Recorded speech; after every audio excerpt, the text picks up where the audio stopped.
ધર્મરાજાની વ્રત કથા. એક બ્રાહ્મણ અને બ્રાહ્મણી હતા. તેમને 2 છોકરા અને 1 છોકરી હતી. આખું કુટુંબ નિર્ધન હોવા છતાં ઘણું નીતિમાન હતું. તેઓને આંગણે આવેલો કોઈ પણ અતિથિ હજુ સુધી ખાલી પેટ પાછો ગયો ન હતો. હંમેશા એક અતિથિને જમાડીને જમવાનો તેમનો નિયમ હતો. સંજોગોવશાત જો કોઈ અતિથિ ન આવે તો ચકલાને દાણા નાખીને પછી જ તેઓ જમતા. તેઓ નિરાધાર સ્થિતિમાં હોવા છતાં અત્યાર સુધી કોઈ પણ દિવસ પોતાનો નિયમ ચૂક્યા નહોતા. ઘણો પરિશ્રમ કરવા છતાં તેઓ માંડ માંડ પેટ પૂરતું અનાજ પામતા. તેથી બંને છોકરાઓએ વિચાર કર્યો કે આપણે પરદેશ જઈને કંઈક કમાઈએ તો ઠીક કહેવાય. બંને છોકરાઓ તો પરદેશ જવા ચાલી નીકળ્યા. બ્રાહ્મણ બ્રાહ્મણી અને તેમની વિધવા છોકરી મળીને 3 જણા ઘરે રહ્યા. ચોમાસાના દિવસ આવ્યા. આકાશમાં વાદળો છવાયા. વરસાદ ભારે વેગથી વરસવા માંડ્યો અને અચાનક વાવાઝોડું થયું. બ્રાહ્મણને ત્યાં ન કોઈ અતિથિ આવ્યો કે ન કોઈ ચકલું. આખા કુટુંબને ઉપવાસ થયો. 1 દિવસ, 2 દિવસ, અરે 10 દિવસ, 15 દિવસ, છતાંય વરસાદ બંધ ન થાય. હેલી મંડાણી એ મંડાણી. આખું કુટુંબ 15 દિવસ સુધી અન્નનો દાણો ન પામ્યું. છેવટે ભગવાન 3 જણાની શ્રદ્ધા ભક્તિ ઉપર પ્રસન્ન થયા.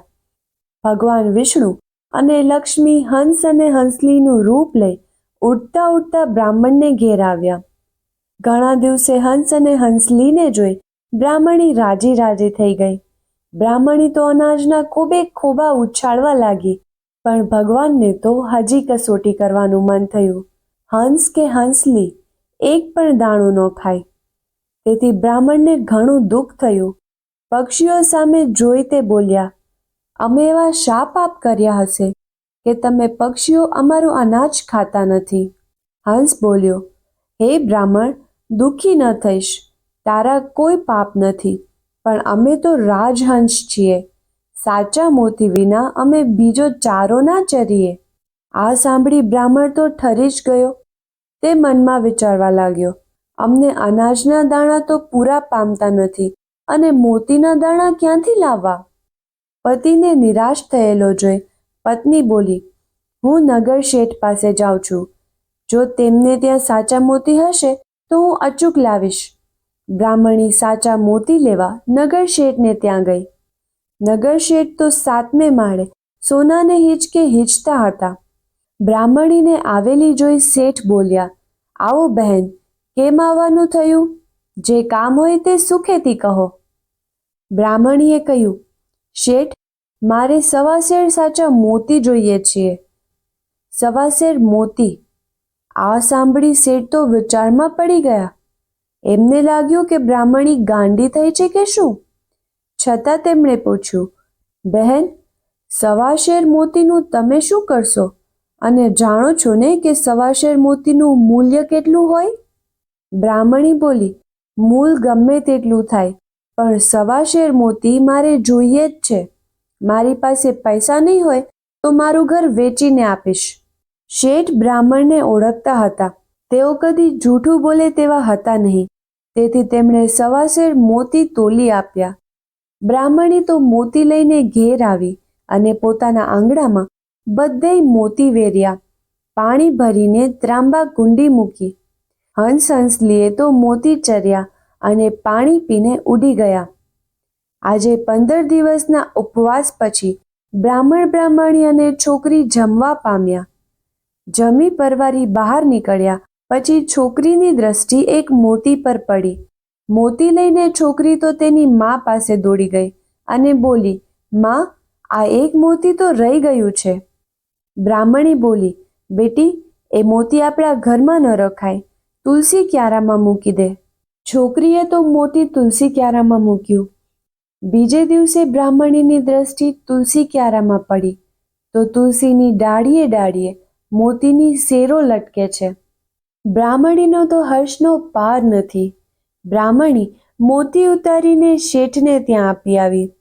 નગર શેઠને પોતે આપેલા મોતી કરતાં પણ વધારે પાણીવાળા મોતી પાછા મળ્યા.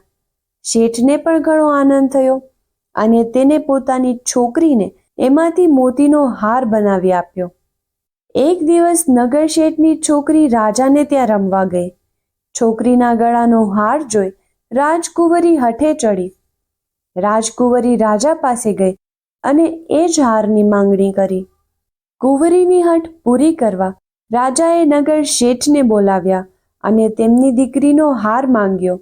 શેઠે કહ્યું, મહારાજ, મારી દીકરીને એ હાર ઘણો જ વાલો છે, એટલે એ નહીં અપાય. જો આપને એવો જ હાર જોઈતો હોય તો બ્રાહ્મણને ત્યાં જાઓ. આ મોતી મને ત્યાંથી જ મળ્યા છે. રાજા તો બ્રાહ્મણને ઘેર ગયો. તુલસી ક્યારે જોયું તો મોતીની સેરો જ લટકે છે. સેરો જોઈ રાજાની વૃત્તિ બગડી. રાજાએ સેવકને આજ્ઞા કરી, આજને આજ આ આખો ક્યારો રાજમહેલમાં ઉઠાવી જાઓ. આમ રાજાએ પોતાના સ્વાર્થને માટે રંગ બ્રાહ્મણનું ધન ખૂંચવી લીધું. બીજે દિવસે રાજા તુલસી પરથી મોતી ઉતારવા ગયો, પણ આ શું? રાજા એવો અડક્યો કે તુરત તેનો હાથ ચોંટી ગયા. રાજાએ બૂમ પાડી. રાણી દોડતી આવી. રાણીએ અડ્યું તો તેનો હાથ પણ ચોંટી ગયા. આખા રાજભવનના માણસો ગભરાઈ ગયા. હવે શું કરવું? છેવટે રાજાએ બ્રાહ્મણને બોલાવ્યો. બ્રાહ્મણ આવીને અડક્યો કે તરત જ રાજા રાણીના હાથ છૂટા થયા. રાજા વિલે મોઢે પાછો વળ્યો. બ્રાહ્મણને ત્યાં નિત્ય પાછા સવાસેર મોતી ઉતરવા લાગ્યા. બ્રાહ્મણે પોતાના બંને છોકરાઓને પરદેશથી પાછા તેડાવ્યા અને કહ્યું, હવે અમારું આયુષ્ય પૂરું થવા આવ્યું છે. આજ છીએ ને કાલે નથી. દેહનો વિશ્વાસ ના રખાય. જુઓ, આ જે કંઈ છે એના 3 ભાગ કરજો. 2 ભાગ તમે લેજો અને 1 ભાગ બહેનને આપજો. દિવસ વીત્યા અને બ્રાહ્મણી મૃત્યુ પામ્યા. એક દિવસ મોટા છોકરાની વહુએ મેણું માર્યું, તમારી બહેન 3જો ભાગ લે, અહીં રહે અને રોટલા મારે ટીપવાના. આ તો મારાથી નહીં બને. 3જો ભાગ લેવો હોય તો અળગા મૂકો. બહેનને ભાભીના આ શબ્દોથી ઘણું દુઃખ થયું. બહેન તો અલગ રહી. નિત્ય નિયમ પ્રમાણે ચકલાને ચણ નાખતી, અતિથિને જમાડતી અને પ્રભુ ભજન કરતી. એક દિવસ એને તાવ ચડ્યો. ભાઈઓએ વિચાર કર્યો, બહેનને જોએ ઘણા દિવસ થયા, ચાલો આજે મળી આવીએ. બંને ભાઈ તો મળવા આવ્યા. આવીને જુએ છે તો બહેનનું શબ પડેલું. બંને ભાઈ પોક મૂકીને રડ્યા. બહેન સતી હતી. એનો જીવ લઈ ધર્મરાજાના દૂતો ચાલવા માંડ્યા. જતા જતા વૈતરણી નદી આવી. બહેને ગાયોના દાન કર્યા હતા એટલે એક ગાય આવી. તેઓ ગાયને ટેકે ટેકે વૈતરણી નદી તરી ગયા. આગળ જતા ગોખરુનું વન વટાવી દીધું. બહેને જોડાના દાન કર્યા હતા એટલે બહેનને જોડા મળ્યા. તેમણે જોડા પહેરી ગોખરુનું વન વટાવ્યું. ત્યાંથી આગળ જતા તાપના અંગારા વરસવા લાગ્યા. બહેને છત્રીના દાન પણ કર્યા હતા એટલે બહેનને છત્રી મળી અને તડકો વટાવી ગયા. બહેને અન્નદાન આપ્યું હતું એટલે બહેનને તો ભોજન પણ મળ્યું. આગળ જતા લોખંડનો ધગધગતો થંભ આવ્યો. બહેને કપડાના દાન કર્યા હતા એટલે કપડાં વીંટાઈ ગયા. એમ કરતા કરતા બહેનની આત્મા ધર્મરાજની સભામાં આવ્યા. ધર્મરાજે બહેનના ચોપડા તપાસવા માંડ્યા. બધા વ્રત નીકળ્યા પણ ધર્મરાજાનું વ્રત ન નીકળ્યું. ધર્મરાજા કહે, તમે મારું વ્રત કર્યું નથી, માટે તમે પાછા મૃત્યુલોકમાં જાઓ. બહેન કહે, તમારું વ્રત શી રીતે થાય? ધર્મરાજા બોલ્યા, મારું વ્રત 6 મહિનાનું છે.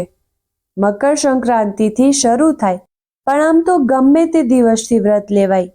મારા નામનો ઘીનો દીવો કરવો, હાથમાં જારના દાણા રાખી મારી વાર્તા સાંભળવી, કોઈ સંભળાવનાર ન હોય તો ઉપવાસ કરવો. 6 મહિના પૂરા થાય ત્યારે વ્રત ઉજવવું.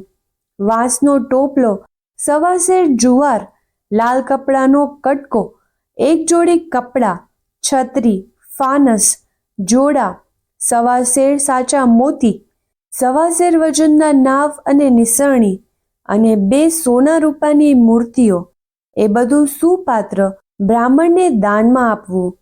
બધું ન આપી શકાય તો આમાંથી જેટલું બને તેટલું આપવું.